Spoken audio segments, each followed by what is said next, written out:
George Soros. He has ties to over 30 major news organizations and donates large amounts of money to progress the New World Order. Just so you can see for yourself what kind of man he is, here are some of his quotes.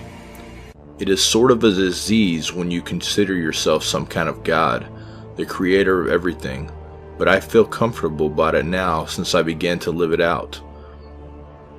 I admit that I have always harbored an exaggerated view of my self-importance. To put it bluntly, I fancied myself as some kind of god or an economic reformer like Keynes, each with his general theory, or even better, a scientist like Einstein. Reflexivity sounds like relativity.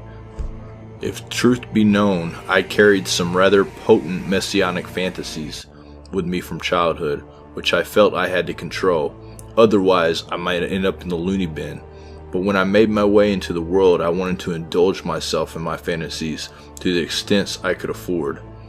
What sort of a financial deal should Obama be seeking to strike when he travels to China next month? No, I think this would be the time, because you really need to bring China into the creation of a new world order.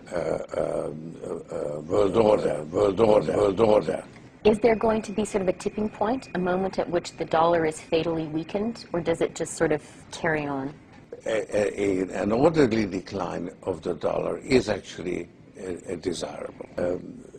A decline in the value of the dollar is necessary in order to compensate for the fact that the U.S. economy will remain rather weak, will be a drag on the global economy.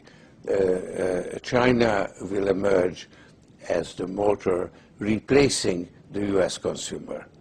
And of course it's a smaller motor because the Chinese economy is much smaller. So the world economy will have less of a motor. So it will move forward slower than it has in the last 25 years. But China will be the engine driving it forward, and the U.S.